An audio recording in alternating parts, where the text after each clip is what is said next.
नमस्कार दोस्तों, most welcome to संभव एजुकेशन क्लासेस। सीटेट जनवरी 2024 के लिए टीडीपी की इस लेक्चर क्लास में आज हमारा पार्ट नंबर 2 है और पार्ट नंबर 2 में हम जो 2023 में एक पेपर सेट है और जो प्रीवियस ईयर में पूछा गया था क्वेश्चन, उन्हीं का एक पेपर सेट लिया है 30 क्वेश्चनों का। उसके साथ में क्वेश्चन के साथ में हम लोग जितने भी कॉन्सेप्ट है उससे रिलेटेड उसको भी सीखेंगे। तो आइए शुरुआत करते हैं आपने इस सेशन का। लेते हैं पहला क्वेश्चन, निम्नलिखित में से कौन सा एक ऐसे प्रश्न का उदाहरण है जिसमें विद्यार्थी को अपनी सोच पर विचार करने के लिए आवश्यकता होती है। यानी कि आपको उस प्रश्न को बताना है तो आप क्रिया के वर्तमान काल को कैसे बदल सकते हैं। यह आपको उसकी सोच पर डिपेंड नहीं, यह सब्जेक्टिव है, यह सब्जेक्टिव है कि क्रिया को वर्तमान काल में कैसे आप चेंज कर सकते हैं, लेकिन वो क्लास की बात किया जा रहा है। क्लास में सोच कैसे विचार करेंगे अपनी। तो कक्षा की शुरुआत में क्रियाओं का उपयोग करके आपकी समझ कैसे विकसित करते हैं, कैसे चेंजिंग करते हैं। How to your thinking about to use verb change since being of the class. जब आप क्लास की शुरुआत होती है तो उसमें आप उसकी समझ को कैसे बदल सकते हैं, और यह इसका करेक्ट आंसर है कि यह थिंकिंग पे है। चलिए तीसरा ऑप्शन जो दिया है, वाक्य में संज्ञा क्रिया के बीच क्या संबंध है। आप आते ही अगर ये चीज सब चीज क्लास में बताने लगेंगे तो आप क्लास का मोटिव ही नहीं समझ पाएंगे कि ये क्लास चाहती क्या है और इसका लेवल क्या है। तो इसलिए पहले उसकी समझ को समझना है कि क्लास का अंडरस्टैंडिंग कहां पर है और कहां तक इन्होंने लर्न किया है। क्रिया की परिभाषा यह भी नहीं होगा, तो ऑप्शन नंबर 2 आपका करेक्ट आंसर हो जाएगा। तो ऑप्शन नंबर 2 आपका करेक्ट आंसर होगा।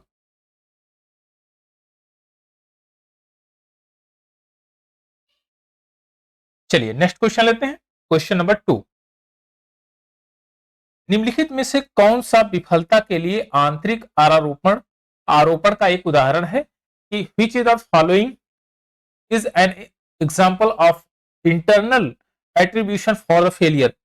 ये को आरोपण लगाते हैं कि हम फेल हो गए भैया, हमारा ये आरोप है कि हमको टीचर ने बढ़िया से पढ़ाया नहीं, क्लासे बढ़िया नहीं चली, या टीचर ने हमारे साथ पक्षपात कर दिया। दुनिया भर के आरोप रहते हैं। तो विफलता के लिए एक अच्छे जो स्टूडेंट है उसको क्या समझना चाहिए।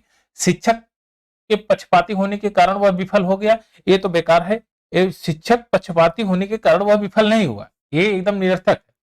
मैं परीक्षा में फेल हो गया क्योंकि मेरे दोस्तों ने ध्यान भटका दिया। दोस्त कोई ध्यान नहीं भटकाता है, एक दोस्त पास हो जाता है तो एक असफल हो जाता है। तो इसमें कोई ध्यान भटकाने वाली बात नहीं है। तो मुझे नेक्स्ट क्वेश्चन कह रहा है, मुझे निम्न ग्रेड प्राप्त हुआ क्योंकि शिक्षक कठोर तरीके से आते थे। नहीं, ऐसा नहीं है, शिक्षक सभी के साथ वही समान व्यवहार करता है। मैं परीक्षा में फेल हो गया क्योंकि मैंने पर्याप्त पढ़ाई नहीं की। यह सार्थक और पॉजिटिव सेंस का क्रियात्मक रूप है कि वह व्यक्ति अपनी गलतियों को मान रहा है कि हाँ हमने तैयारी नहीं की, नहीं तो हमारे भी अच्छे नंबर होते हैं, और पर्याप्त हमने पढ़ाई नहीं की इसलिए मैंने फेल हो गया। तो option number 4 is the correct answer. चलिए नेक्स्ट क्वेश्चन लेते हैं। निम्नलिखित कथनों को पढ़िए, सही विकल्प का चयन कीजिए। ठीक कह रहा है, बहुत कम उम्र में दुनिया भर के अधिकांश संस्कृतियों में लड़कियां गुड़िया गुड़िया को खेलने के लिए चुनती हैं जबकि लड़के कारों को खेलना पसंद करते हैं।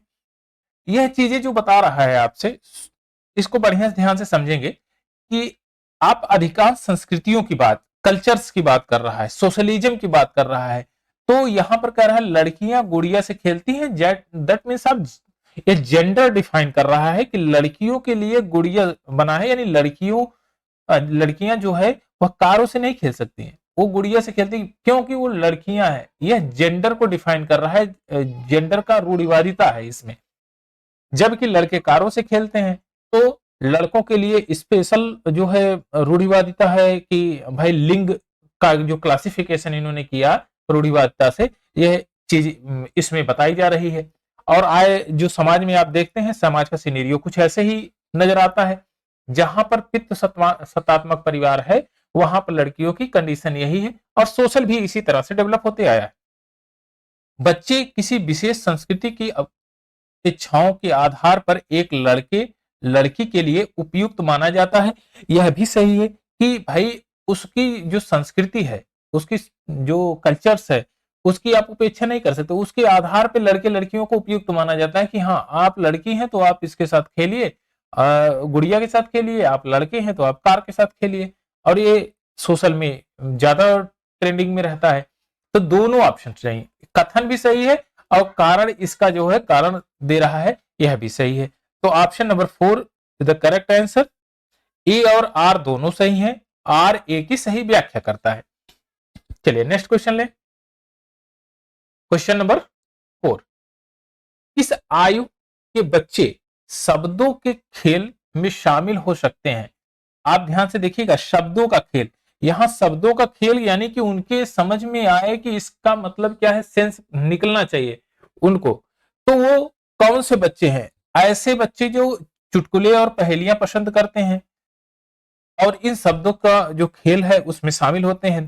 वो कौन से? 3 साल के बच्चे हैं। 3 साल के बच्चे उसको सेंस को समझ ही नहीं पाएंगे, उस शब्दों को नहीं समझ पाएंगे, तो उसमें उनको आनंद नहीं आए। लेकिन जब 7 साल के बच्चे हो जाते हैं तो उनको शब्दों का समझ आ जाती है, सेंस आ जाता है, जिसके कारण वे पहेलियों तथा चुटकुले में ज्यादा ध्यान देते हैं। तो पहेलियां और चुटकुले ज्यादा पसंद करते हैं। तो ये option number 2 is the correct answer, 7 year होना चाहिए इसमें, 7 ईयर। चलिए नेक्स्ट क्वेश्चन लेते हैं, question number 5। Question number 5, Kerala Gilligan ने कोहल वर्ग के नैतिक विकास का सिद्धांत की आलोचना की है। अब कोहल वर्ग जो है ये कैरल जो गिलिगन है, इन्होंने कोहल वर्ग जो सिद्धांत दिया है, नैतिकता का सिद्धांत दिया है, ये पहले इनके बारे में समझते हैं। ये है एक महिला, वोमेन, वोमेन है, और इन्होंने नारीवादिता का सिद्धांत, नारीवादी दृष्टिकोण से दिया है। इन्होंने चुना किसको? इन्होंने चुना, जो सेलेक्ट किया, वो किया पुरुषों को, पुरुषों को। और पुरुषों में से इन्होंने उनके नैतिकता विकास को सुना, नैतिकता के विकास को।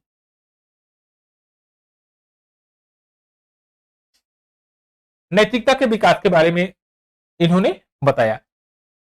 इन्होंने नारी की नैतिकता यानी कि नारी की नैतिकता के बारे में कुछ नहीं कहा। इन्होंने इस पर फोकस नहीं किया। फोकस किस पे किया?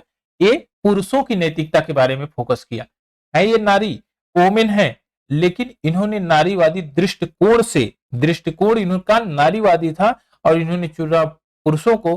पुरुषों की नैतिकता के विकास में इन्होंने अपने सिद्धांत को दिया। तो इन्होंने दिया था कौन सा? नारीवादी दृष्टिकोण से।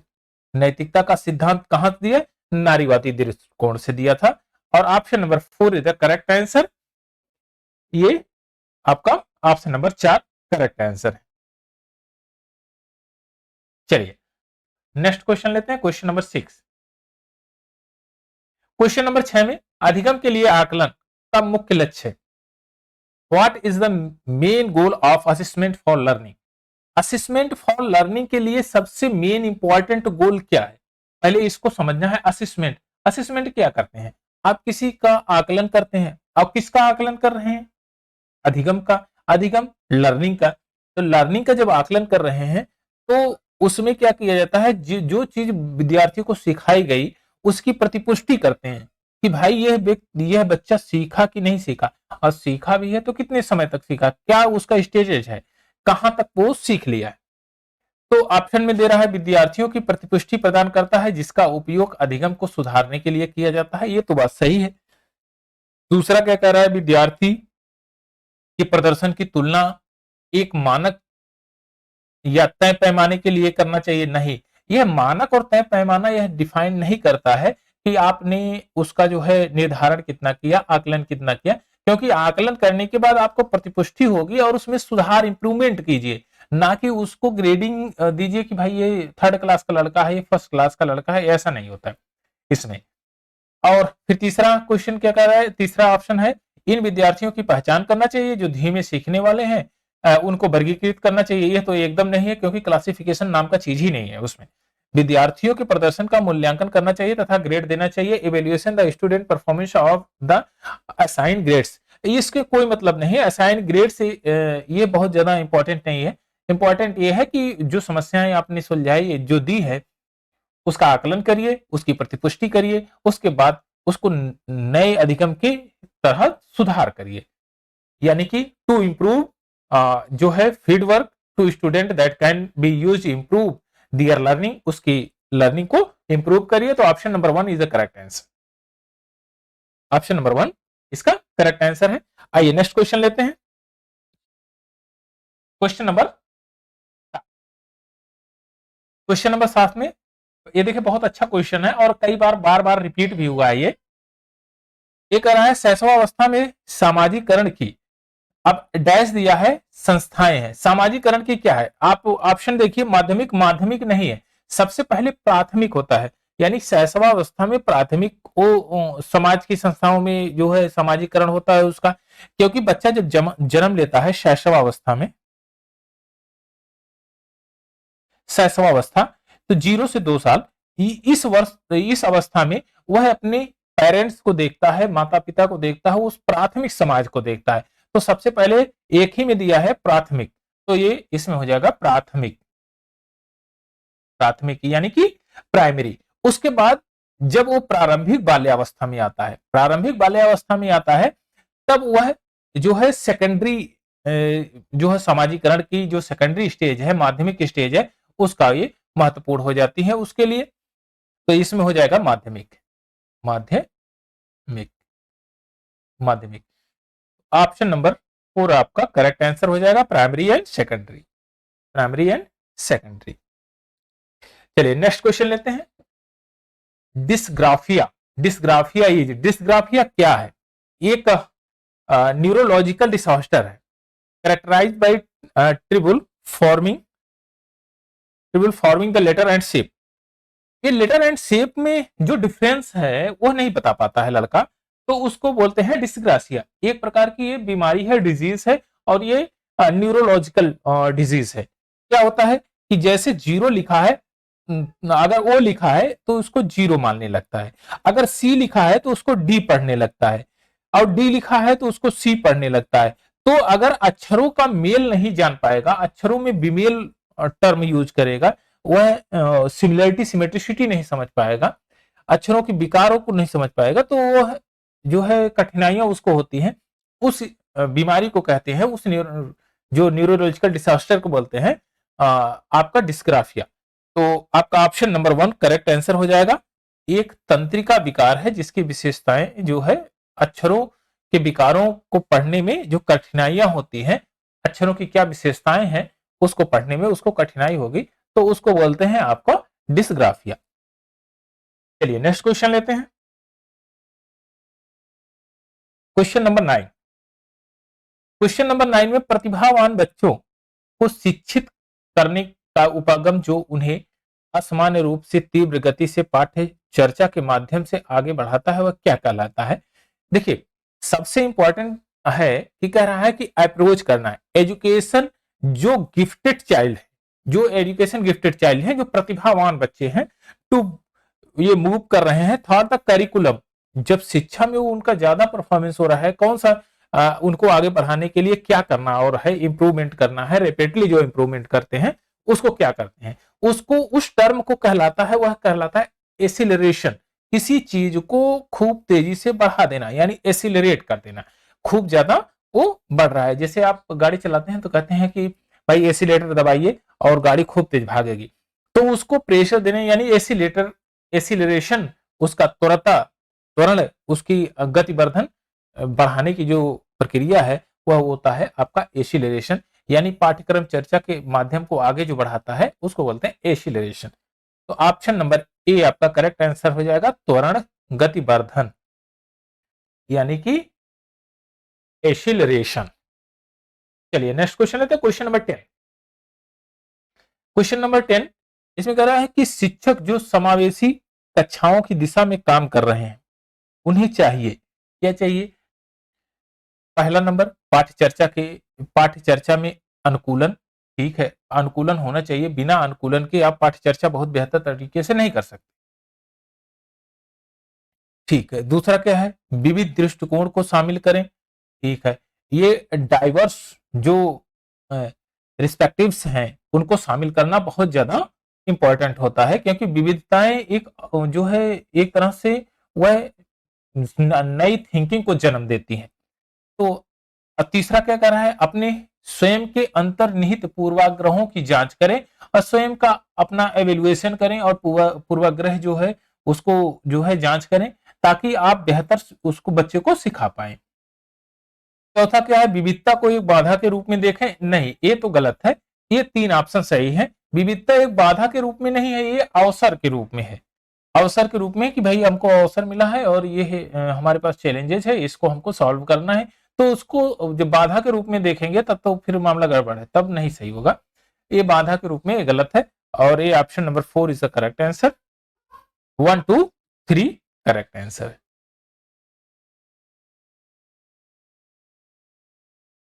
चलिए नेक्स्ट क्वेश्चन लेते हैं। Question number 11। क्वेश्चन नंबर 11 में कहा था, हार्वर्ड गार्डनर के अनुसार एक दर्शन शास्त्री के पास, दर्शन शास्त्री क्या होता है, फिलोसोफर होता है। फिलोसफी का मतलब क्या होता है कि ऐसा व्यक्ति जो ज्ञान से प्रेम कर लिया हो, यानी कि ज्ञान की महान अनुभूति उसको हो गई है, उसको बोलते हैं फिलोसोफर। अब फिलोसोफर के अंदर क्या होना चाहिए, अंत व्यक्तित्व इंट्रापर्सनल होना चाहिए। फिलोसोफर हमेशा इंट्रापर्सनल होना चाहिए। और उसके बाद क्या होना चाहिए, स्पैटियल होना चाहिए। क्या है, मूर्तिकार को क्या बोला है, मूर्तिकार को स्पैटियल होना चाहिए। जब तक दार्शनिक जो है अंत व्यक्ति वाला व्यक्ति नहीं रहेगा, तो वह बेहतर तरीके से परफॉर्मेंस नहीं कर सकता, बेहतर थिंकिंग से नहीं सोच सकता। मूर्तिकार क्या होगा, मूर्तिकार के अंदर दिगस्त बुद्धि होनी चाहिए। दिगस्त बुद्धि होनी चाहिए यानी स्पिरिचुअल नॉलेज होना चाहिए, थिंकिंग होनी चाहिए, तभी वह अधिक ज्यादा मात्रा में वह वर्क कर सकता है और बेहतर परफॉर्मेंस कर सकता है। तो ऑप्शन नंबर ए आपका करेक्ट आंसर है कि अंत व्यक्ति और दिक्स्थान, अंत व्यक्ति और दिक्स्थान यानी intrapersonal and spatial. Option number A आपका करेक्ट आंसर। चलिए नेक्स्ट क्वेश्चन लेते हैं। निम्नलिखित में से अधिगम का प्राथमिक लक्षण कौन सा होना चाहिए, समकक्षियों के साथ प्रतिस्पर्धा, दूसरा नंबर समालोचन चिंतन का विकास, तीसरा तथ्यों को रटना, चौथा यंत्रवत याद करने का पूर्वाभ्यास में उत्कृष्ट बनाना है, यानी पूर्वाभ्यास को आपको उत्कृष्ट बनाना है। ये प्राथमिक जो है आपका लक्ष्य है, अधिगम का प्राथमिक लक्ष्य। तो अधिगम का प्राथमिक लक्ष्य नहीं है। कभी कंपिटिटिंग जो विथ फियर नहीं होना चाहिए। प्रतियोगिता कराई जरूर जाती है, लेकिन प्रतियोगिता में यह नहीं कराया जाए कि समकक्षियों से प्रतियोगिता करा के आप किसी को विनर बना के खूब ज्यादा उसको प्रोत्साहन दे दें, ऐसा ठीक नहीं है। उसका एवेल्युएशन मूल्यांकन के लिए प्रतियोगिता जरूर कराई जाए, लेकिन समकक्षियों के साथ प्रतिस्पर्धा यह अधिगम का मेन लक्ष्य नहीं है, प्राथमिक अधिगम का मेन लक्ष्य नहीं है। समालोचन चिंतन का विकास यानी development of the critical thinking, ये आपका करेक्ट आंसर है कि आपको डेवलप करना है उसकी जो है थिंकिंग को, उसकी थिंकिंग को आपको ब्रॉड करना है, डेवलप करना है, चिंतन का विकास करना है। तो आपका ऑप्शन नंबर 2 आपका करेक्ट आंसर हो जाएगा। चलिए नेक्स्ट क्वेश्चन लेते हैं। Question number 13। क्वेश्चन नंबर 13 में कह रहा है, विद्यार्थियों को सीखने की शैलियों में विविधता। और अब विविधता कैसे कह रहा है, एक नंबर इसमें कह रहा है कि जो शिक्षक अधिगम प्रक्रिया के दौरान ध्यान नहीं रखा जाना चाहिए। शैलियों की विविधता में क्या कह रहा है कि शैलियों की विविधता को शिक्षण अधिगम प्रक्रिया के दौरान ध्यान में नहीं रखा जाना चाहिए। अगर ध्यान में नहीं रखेंगे तो मामला फिर पढ़ाएंगे क्या, वो फिर मामला गड़बड़ है। तो विविधताओं को भी ध्यान में रखना चाहिए। तो यह तो ऑप्शन एकदम 100% ए गलत है। अब देखिए दूसरा, जो विविधताओं को शिक्षण अधिगम प्रक्रिया में बाधा तथा अवरोध के रूप में देखा जाना चाहिए, यह अवरोध के रूप में देखेंगे तो अवसर कहां से मिलेगा, तो यह भी गलत है। को महत्व दिया जाना चाहिए, ठीक है, विविधता को महत्व दिया जाना चाहिए। मानव विविधता के प्रतिबिंब के रूप में देखा जाना चाहिए, हाँ ठीक है, यह टर्म तो करेक्ट नजर आ रहा है। कि अपेक्षा की जानी चाहिए, की उपेक्षा की जानी चाहिए और सीखने की शैलियों में एक रूपता लाने का प्रयास करें। उपेक्षा करिएगा विविधता को तो अवसर के रूप में मिलेगा नहीं, तो यानी कि यह गलत। Option number 3 is the correct answer. इसमें पूरा मामला केवल लैंग्वेज का है। केवल लैंग्वेज अगर आपको समझ में आ गई तो बात आपकी बन जाएगी। इसमें यही चीजें कह रहा है कि अगर चीजों की शैलियों की विविधता के बारे में आपको जानना है तो उसको महत्व दीजिए और उसका एवेल्युएशन करिए। अगर आपको और अन्य समस्याएं नहीं मिलेगी तो आप कैसे सीखेंगे? उसमें आप फिर डेवलपमेंट आपका विकास नहीं होगा या बच्चे का विकास नहीं होगा। तो इसलिए विविधताओं को अवसर मान के उस पर रिसर्च करिए, उस पर वर्क करिए और वह आपको एक नया आयाम प्रदान करेंगे। तो इसमें ऑप्शन नंबर 3 आपका करेक्ट आंसर है। चलिए नेक्स्ट क्वेश्चन लेते हैं, क्वेश्चन नंबर 14। क्वेश्चन नंबर 14 में कहा है निम्नलिखित कथनों को पढ़िए और सही विकल्प का चयन करिए। देखिए, विद्यार्थियों के बीच समालोचनात्मक चिंतन को सुगम बनाने के लिए शिक्षकों को उन्हें उन्हें विविध परिस्थितियों तथा विभिन्न दृष्टिकोण से अवगत कराना चाहिए। विविध परिस्थितियों तथा विभिन्न दृष्टिकोण से अवगत कराना चाहिए। Teacher should be expose them the diverse situation and different respectives prospectives. जो डिफरेंस प्रोस्पेक्टिव्स हैं उनके बारे में आपको नहीं बताएंगे, उनको नहीं अवगत कराएंगे तो बच्चे का जो क्रिटिकल माइंड वह डेवलपमेंट नहीं होगा। तो यह तो बात एकदम सही है, अभिकथन सही है। जब विद्यार्थी को विविध मतभेदों के बीच में बातचीत से संलग्न होते हैं तो वे समालोचनात्मक तथा रचनात्मक रूप से सोचने और उनकी क्षमताओं को सीखते हैं तथा समृद्धि होते हैं। अगर एक दूसरे से कन्वर्सेशन नहीं करेंगे, रचनात्मक दृष्टिकोण नहीं अपनाएंगे बच्चे और विविधता को अगर बाधा के रूप में समझेंगे तो वे कभी सीख नहीं सकते। अगर विविधता को अवसर के रूप में समझेंगे और आपस में कन्वर्सेशन टू ईच अदर अगर बातचीत होगी तभी समालोचन का विकास होगा, रचनात्मक रूप से वो आगे की तरफ बढ़ेंगे और उनकी सोच में भी वृद्धि होगी। तो यह कारण भी सही है, यानी कि जो कथन दिया गया है उसके कारण ये पुष्टि कर रहा है। तो ऑप्शन नंबर 4 करेक्ट आंसर है आपका। ए और आर दोनों सही है। आर ए की सही व्याख्या करता है। Both A and R are true and R is the correct example for of A. चलिए नेक्स्ट क्वेश्चन लेते हैं। बच्चे सबसे प्रभावी ढंग से तब सीखते हैं जब कोई अवधारणा जटिल से सरल की तरफ बढ़ती है। अब देखिए, बच्चे के बारे में बात कर रहा है, ये बच्चे की अगर बात हो रही है तो जटिल से सरल की ओर पहले आप जटिल से समझा दीजिएगा तो कोई मतलब रहेगा नहीं, क्योंकि वो समझ ही नहीं पाएगा तो बढ़ेगा कहां से। तर्क से अनुभंजन की ओर नहीं, तर्क से अनुभंजन की ओर नहीं होता, सामान्य से विशिष्ट की ओर होता है। पहले आप सामान्य चीजें बताइए बच्चों को, फिर उसके बाद विशिष्ट चीजें बताइए।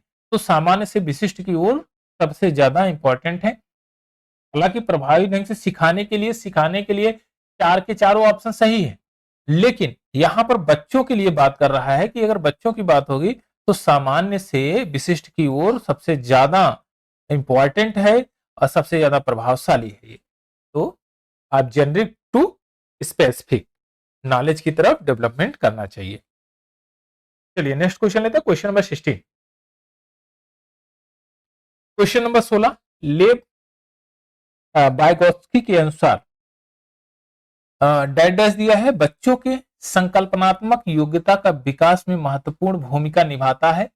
कौन सा है? ऑप्शन नंबर 1 सामाजिक अलगाव, मानवीकृत पाठ्यक्रम, मूर्त पुरस्कार। नहीं, सामाजिक अलगाव कोई डेवलपमेंट नहीं, कोई बहुत ज्यादा विकास की भूमिका नहीं निभाता है, यह सामाजिक अलगाव नहीं है।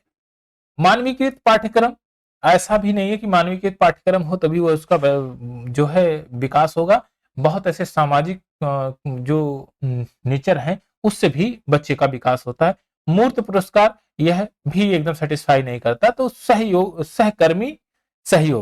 सहकर्मी सहयोग यह सबसे इंपॉर्टेंट है कि बच्चे को जो है सहकर्मी सहयोग के माध्यम से इसको पढ़ाया जा सकता है, उसको बताया जा सकता है और आगे की तरफ इंप्रूव किया जा सकता है, क्योंकि बच्चा एक दूसरे से सहयोग करके सीखता है, वह ज्ञान का आदान प्रदान करता है और सामाजिक अंतःक्रिया को ये विकास की मूल अवधारणा में परिवर्तित करता है। तो यह ऑप्शन एकदम करेक्ट है, सहकर्मी सहयोग यानी पीर कोलोब्रेशन। चलिए नेक्स्ट क्वेश्चन लेते हैं, क्वेश्चन नंबर 17। क्वेश्चन नंबर 17 में लेप वाइगोत्स्की के सिद्धांत के अनुसार आंतरिक वाक्य है।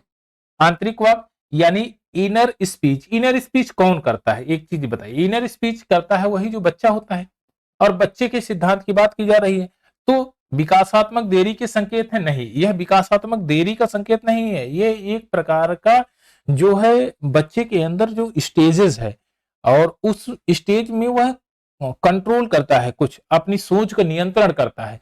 तो बच्चों के लिए अपनी सोच पर नियंत्रण करने का एक तरीका है। ये is the way of children regulate their own thinking. वह अपने अंदर की जो सोच है उसको नियंत्रित करता है, नियंत्रित करने का तरीका है। ऑप्शन नंबर 2 इसका करेक्ट आंसर है। और तीसरा क्या है, बच्चों के लिए काल्पनिक दोस्त नहीं, काल्पनिक दोस्त ये नहीं है।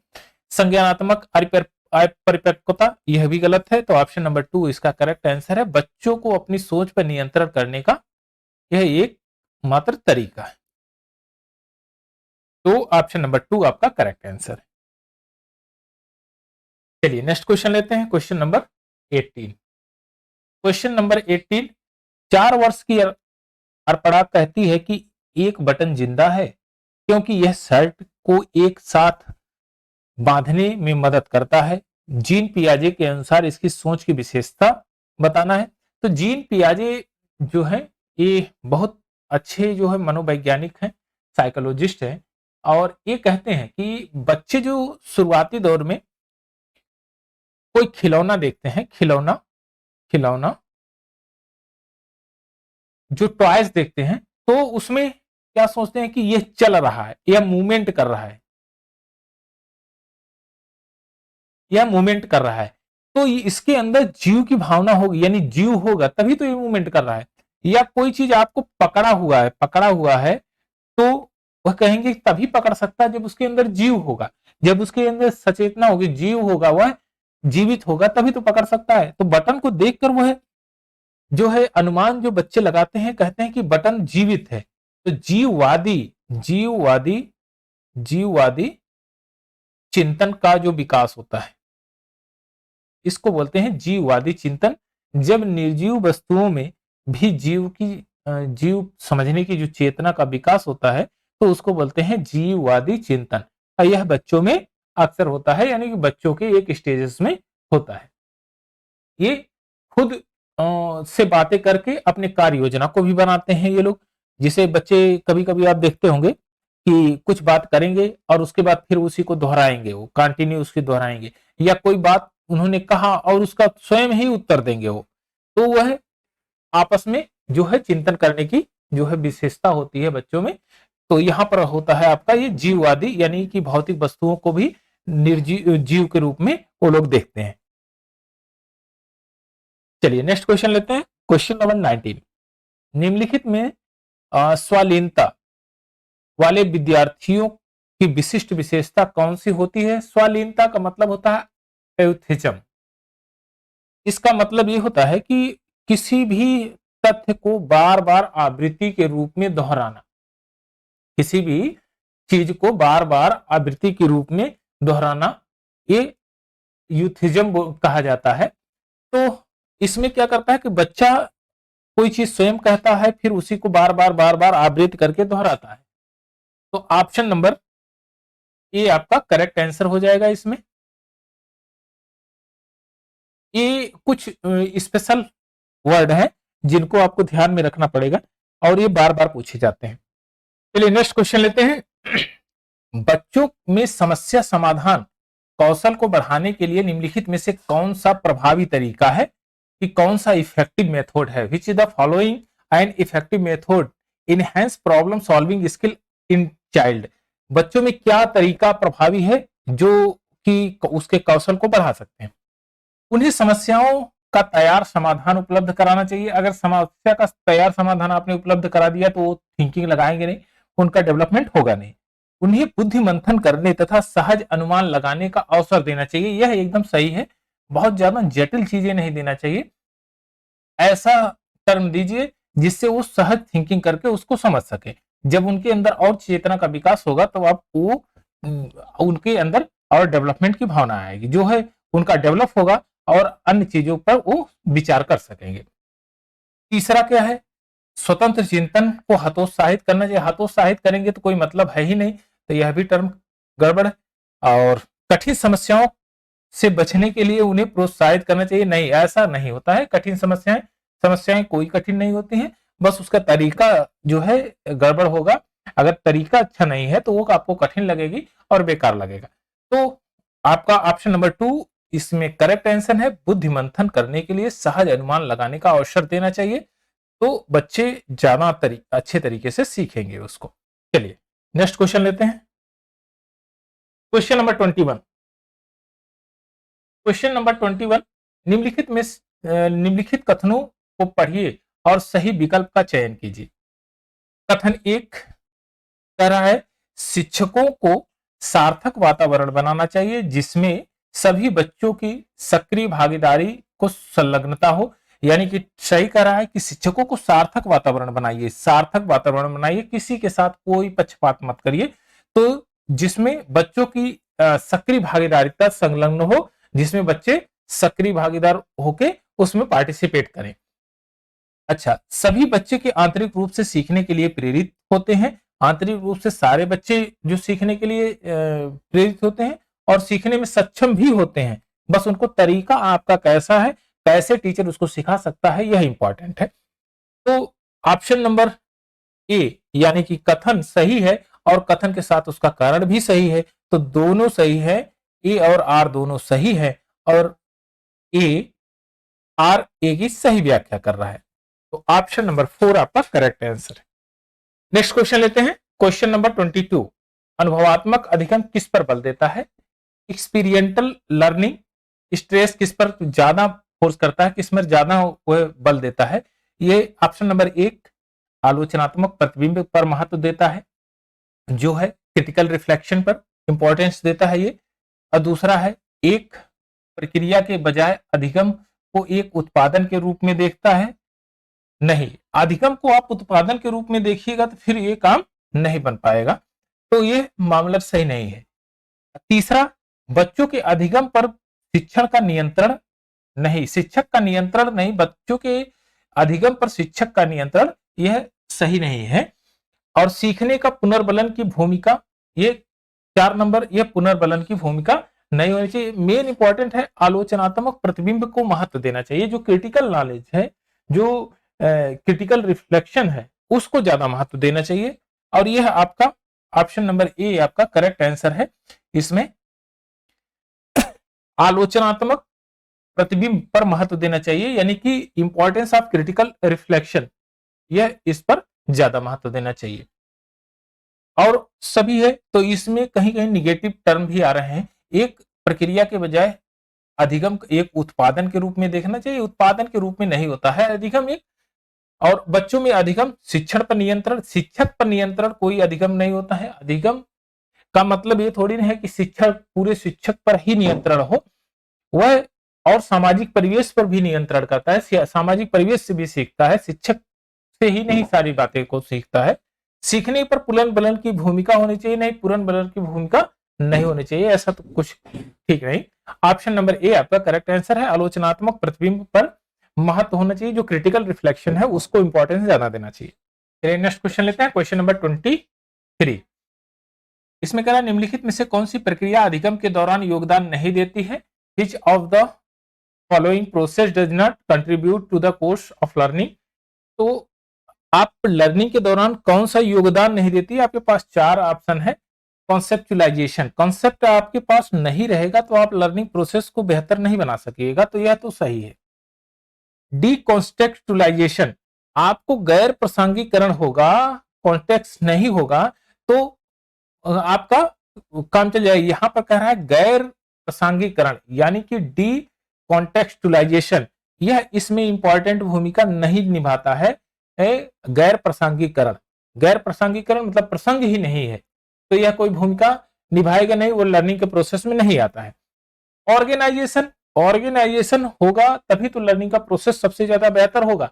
आप देखिए कहीं सभी समूहों में बच्चे बैठ के पढ़ते हैं, क्लासेस में पढ़ते हैं, जस्ट लाइक ए ऑर्गेनाइजेशन, एक प्रकार का जो समूह है, एक संगठन है। विद्यालय में जाते हैं, सामूहिक रूप से पढ़ते हैं, या ऑर्गेनाइजेशन है, उससे भी सीखता है। अन्य प्रकार की संस्थाएं हैं, उनसे भी बच्चे सीखते हैं। कैटेगराइजेशन, कैटेगराइजेशन भी बहुत बेहतर है कि अधिगम की प्रक्रिया के दौरान योगदान देते हैं। तो ये तीनों सही है। डिकॉन्स्ट्रक्चुअलाइजेशन यह सही नहीं है। तो ऑप्शन नंबर 2 इसमें करेक्ट आंसर है कि यह योगदान नहीं देता है। गैर प्रासंगिकरण यह योगदान नहीं देता। ऑप्शन नंबर 2 आपका करेक्ट आंसर है। चलिए नेक्स्ट क्वेश्चन लेते हैं, क्वेश्चन नंबर 24। क्वेश्चन नंबर 24 में निम्नलिखित कथनों को पढ़िए और सही विकल्प का चयन कीजिए।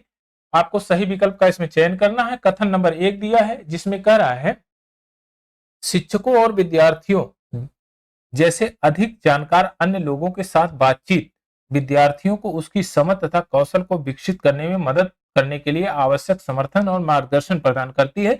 एकदम सही है। कह रहा है शिक्षकों और विद्यार्थियों को अधिक जानकार तथा अन्य लोगों के साथ बातचीत। जब आप अपने से ज्यादा जानकार तथा अन्य लोगों से ऐसे बात करेंगे जो किसी विशेष विषय के विशेषज्ञ होंगे, तो आपका डेवलपमेंट अधिक होगा, आपके दिमाग की जो थिंकिंग है वो बढ़ेगी। तो शिक्षकों को और विद्यार्थियों दोनों को बात करना चाहिए। अब कह रहा है विद्यार्थियों को अपनी समझ तथा कौशल विकसित करने में मदद के लिए आवश्यक और समर्थन मार्गदर्शन प्रदान करती है, 100% मार्गदर्शन प्रदान करती है। और कभी कभी न्यूज चैनलों पर आप देखते होंगे कि बड़े बड़े विशेषज्ञ जो अपने विषय के विशेषज्ञ हैं वह किसी एक टर्म पर जो अपनी स्पीच को देते हैं, अपनी थीसिस को बताते हैं, तो उसमें विद्यार्थी और स्टूडेंट जो टीचर हैं दोनों सीखते हैं। स्टूडेंट और टीचर दोनों सीखते हैं, जिससे उनके कौशल का विकास होता है। तो यह तो एकदम कथन 100% ट्रू है। अब कारण क्या कहता है, सामाजिक संपर्क सीखने और विकास में एक प्रमुख घटक है। ये समाज के लोग हैं, तो सामाजिक संपर्क जो है सीखने तथा विकास के लिए एक जो प्रमुख घटक है, इंपॉर्टेंट फैक्टर है जो है, तो ये आपका कारण भी सही है। तो कथन के जो है ये पुष्टि कर रहा है आर। तो ए और आर दोनों सही है, आर ए की सही व्याख्या करता है। तो ऑप्शन नंबर 4 आपका करेक्ट आंसर है। चलिए नेक्स्ट क्वेश्चन लेते हैं, क्वेश्चन नंबर 25। क्वेश्चन नंबर 25 लेव वाइगोत्स्की के अनुसार क्या कह रहे हैं कि 4 ऑप्शन दिया है। भाषा विकास, संज्ञानात्मक विकास एक दूसरे से स्वतंत्र रूप से विकसित होते नहीं। भाषा का जो विकास है वह संज्ञानात्मक विकास से एक दूसरे से भिन्न नहीं है। यह आपका ऑप्शन गलत है। भाषा का विकास संज्ञानात्मक विकास को सुगम बनाता है, यह 100% सही है। अच्छा देखिए, लेबास्की क्या कहते हैं कि जब बच्चा 0 से 2 साल के लिए होता है, वर्ष का होता है, शैशवावस्था में, ये जो 2 साल का बच्चा है और शैशवावस्था काल में है, तो धीरे धीरे वो बोलता है, बोलने की प्रैक्टिस करता है। उस संज्ञानात्मक विकास थोड़ी उसका सबसे पहले हो जाता है, उसके पहले भाषा का विकास होता है। वो भाषा जैसे पा फा बा ना मा इस तरह से बोलता है। और आप ध्यान से देखेंगे बच्चों को, तो पहले आ वर्ड का ही उच्चारण होता है, जैसे माँ, ऐसा उच्चारण होगा जिसमें मुंह पूरी तरह से खुला हुआ रहेगा। इसी प्रकार के वर्ड का जो है सरल उच्चारण कर सकता है बच्चा, और यह उच्चारण करने में बहुत सरलता होती है। तो आ का उच्चारण करता है, जैसे मामा, पापा, आ वर्ड का उच्चारण सबसे ज्यादा करता है। तो भाषा का पहले विकास होता है, उसके बाद संज्ञानात्मक विकास को सुगम बनाता है। तो ये दोनों एक दूसरे से इंटरलिंक है, आपस में अलग नहीं है, ये एक दूसरे से अलग नहीं, भिन्न नहीं है। तीसरा कहता है सामाजिक कारण भाषा विकास को प्रभावित करने का है, लेकिन परंतु संज्ञानात्मक विकास को नहीं, यह तो गलत है। सामाजिक कारण ऐसा नहीं होता है। संज्ञानात्मक विकास भाषा विकास को सुगम बनाता नहीं, तो पहले भाषा का जो विकास है वह संज्ञानात्मक विकास को सुगम बनाता है, तो यह तो गलत है। तो ऑप्शन नंबर 2 आपका सही है। भाषा का विकास सबसे पहले होता है, उसके बाद संज्ञानात्मक विकास को यह सुगम बना देता है। एकदम करेक्ट है ये। चलिए नेक्स्ट क्वेश्चन लेते हैं, क्वेश्चन नंबर 26। क्वेश्चन नंबर 26 में लॉरेंस कोहलबर्ग के नैतिक तर्क के किस स्तर पर बच्चे आमतौर पर यह मानते हैं कि लोगों को समाज की अपेक्षाओं पर खरा उतरना चाहिए और उन्हें अच्छे तरीके का व्यवहार करना चाहिए। देखिए ये लॉरेंस कोहलबर्ग के जो सिद्धांत है, इसमें जब बच्चा का जो उम्र 10 से 13 साल, इस एज के जो बच्चे हैं, इस एज के जो बच्चे हैं, उन बच्चों में ये कहा जाता है कि उनमें नैतिकता का विकास सबसे ज्यादा होना चाहिए और वे लोग समाज से ज्यादा सीखते हैं और समाज से उनके ऊपर अगर वो नहीं भी चाहते हैं तो भी समाज के रीति रिवाज से सीखना पड़ता है उन्हें। यही कहता है कि अपेक्षाओं पर खरा उतरना चाहिए। उस समाज की अपेक्षाओं पर खरा उतरने के लिए आपको जैसे कभी आप गए होंगे आप बच्चों को लेकर अपने कहीं रिलेशन में, तो आप कहेंगे कि बड़े बुजुर्ग का पैर छूइए। अब छोटा सा बच्चा है अगर नहीं छू रहा तो कोई बात नहीं, हाँ ठीक ठीक कोई बात नहीं।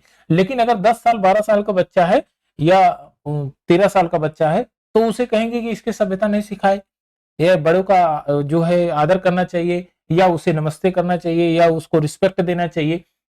तो यह समाज द्वारा उसके ऊपर उपेक्षा की जाती है, उसके ऊपर थोपा जाता है और सिखाया जाता है, क्योंकि वह कल्चर में शामिल होता है और वह अच्छे तरीके गुड मैनर में शामिल होता है कि अपने से बड़ों का रिस्पेक्ट करना। तो यह चीजें उसको सिखाई जाती है। तो ये क्या होता है, ये पारंपरिक स्तर होता है, ये कन्वेंशनल लेवल होता है। क्या होता है, ये कन्वेंशनल लेवल। इस वर्ष के बच्चों के साथ ये कन्वेंशनल लेवल होता है। तो ऑप्शन नंबर ए आपका करेक्ट आंसर है, कन्वेंशनल लेवल। ये होता है पारंपरिक स्तर, conventional level. Option number A आपका करेक्ट आंसर है। चलिए नेक्स्ट क्वेश्चन लेते हैं, क्वेश्चन नंबर 27। जीन पियाजे के अनुसार पूर्व संक्रियात्मक चिंतन की मुख्य विशेषता में से एक क्या है? इसमें डैश भरना है आपको। जो कि किसी स्थिति के एक पहलू पर ध्यान केंद्रित करने और दूसरे की उपेक्षा करने की प्रवृत्ति को संदर्भित करता है। अब देखिए इसमें क्या किया कि जीन पियाजे ने एक थ्योरी दिया सेंट्रलाइजेशन की। तो इसमें इन्होंने कहा कि अगर दो पॉट हमारे पास ऐसे रखे हुए, दो पॉट रखे हुए हैं, दो बर्तन है हमारे पास, और एक ही साथ में आपको दोनों को देखना है, तो उसको इस कंडीशन में अगर यह आंख आप दोनों को देख रही है, दोनों को एक ही साथ में देख रही है, तो उसको बोलते हैं डिसेंट्रेशन। यानी कि डिसेंट्रेशन का मतलब होता है विकेंद्रीकरण। विकेंद्रीकरण यानी कि दोनों को एक साथ में देख रही है, दोनों पहलुओं पर एकदम स्पष्ट ध्यान नहीं होगा, स्पष्ट ध्यान नहीं होगा, यानी कि पूरी तरह से वो फोकस नहीं कर सकता है।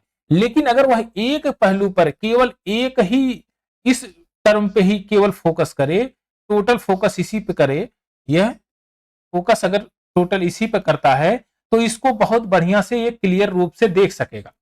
तो इसको ध्यान पूर्वक देखने की इस प्रवृत्ति को बोलता है सेंट्रेशन यानी केंद्रियन। इसको बोलते हैं सेंट्रेशन, केंद्रियन। आपका ऑप्शन नंबर 4 हो जाएगा करेक्ट। तो ये हो जाएगा केंद्रियन।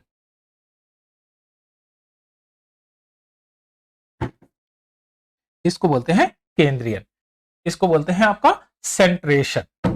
चलिए नेक्स्ट क्वेश्चन लेते हैं, क्वेश्चन नंबर 28। भौतिक वृद्धि और विकास, विकास के इसमें आपको भरना है और सिद्धांतों का पालन करते हैं। आप कौन से सिद्धांतों का पालन करते हैं? तो सबसे पहले देखिए भौतिक वृद्धि, भौतिक वृद्धि यानी कि फिजिकल ग्रोथ एंड डेवलपमेंट, कौन सा चीज का आपका फॉलोइंग करते हैं? ये करते हैं आपका जो है शीर्षगामी। शीर्षगामी क्या होता है जी? शीर्षगामी यानी कि अवरोही, पहले ऊपर ये बड़ा, फिर उससे छोटा, फिर उससे छोटा, फिर उससे छोटा, फिर उससे छोटा, ये होता है अवरोही। यानी कि घटते हुए क्रम में, घटते क्रम में, क्रम में, ये होता है अवरोही। और आरोही अगर बात किया जाए, ये अवरोही है। आरोही की बात किया जाए तो सबसे पहले छोटा, फिर उससे बाद बड़ा, फिर उससे उससे बड़ा, फिर उससे बड़ा, फिर उससे बड़ा, इसी प्रकार से आप जो है बढ़ते हुए क्रम में जाएगा, ये ऊपर की तरफ बढ़ते हुए क्रम जाएगा आरोही। तो शीर्षगामी होता है यानी कि अवरोही होता है, तो आपका इसमें हो जाएगा अवरोही शीर्षगामी, अवरोही। और फिर क्या कह रहा है कि अवरोही और समीपस्थ होता है, समीपस्थ होता है यानी आंतरिक एवं बाहरी होता है। समीपस्थ मतलब होता है निकटतम, तो ये हो जाएगा आपका ऑप्शन नंबर 4 करेक्ट आंसर होता है ये डेवलपमेंट का। इसमें आपका हो जाएगा समीपस्थ, हो जाएगा आपका समीपस्थ। फिजिकल ग्रोथ और विकास, विकास के लिए अवरोही तथा समीपस्थ सिद्धांतों का पालन करता है। चलिए नेक्स्ट क्वेश्चन लेते हैं, क्वेश्चन नंबर 29। क्वेश्चन नंबर 29 में आपको इसे फिल इन द ब्लैंक्स करना है। प्रारंभिक बाल्यावस्था, देखिए प्रारंभिक बाल्यावस्था में वृद्धि जो होती है वह स्थिर होती है। जो वृद्धि है प्रारंभिक बाल्यावस्था में वह स्थिर होती है। स्थिर है किसी में, हाँ ये दो है, तो इसमें दोनों इसको काट दीजिए, इससे कोई मतलब नहीं हमारा। अब देखिए ये एक स्थिर मिल गया। अब कहते हैं उसकी सोच, सोच तो पहले कैसे तार्किक होगी। अब बताइए कोई बच्चा जन्म लेता है तो वो तुरंत तार्किक हो जाएगा, नहीं होगा, तो ये तो तार्किक भी गलत है। तो ऑप्शन नंबर 1 ही बचा हुआ है ऐसा। कुछ हद तक आत्म केंद्रित होती है, वह अंदर ही अंदर बड़बड़ाता रहता है, अपने से ही बोलता रहता है, आत्म केंद्रित होती है। और धीमी, फिर क्या कहता है बाल्यावस्था में वृद्धि धीमी होती है तथा तार्किक सोच होती है। यह बात एकदम सही है। ऑप्शन नंबर 4 इस तरह से करेक्ट आंसर हो जाएगा आपका। तो ऑप्शन नंबर 4 आपका करेक्ट आंसर। आइए नेक्स्ट क्वेश्चन लेते हैं, इस सेशन का सबसे लास्ट क्वेश्चन है ये, और क्वेश्चन नंबर 30। देखिए स्थूल गतिक कौशल क्या है, इसमें पूछ रहा है स्थूल गतिक कौशल। ये grass motor skill, grass motor skill में क्या आता है, फिजिकल एक्टिविटीज जिसमें मांसपेशियों,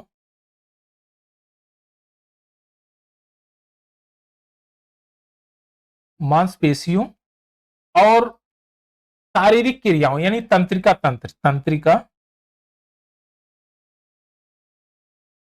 तंत्रिका तंत्र दोनों मिलकर काम करती है। तो ऐसा काम कौन सा होगा कि जिसमें ज्यादा वर्क हो, ज्यादा एक्सीलरेशन हो, तो वह होता है आपका बुनाई। नहीं, बुनाई तो आराम से आदमी बैठ के फिर अपने हाथों को वर्क करके करता है।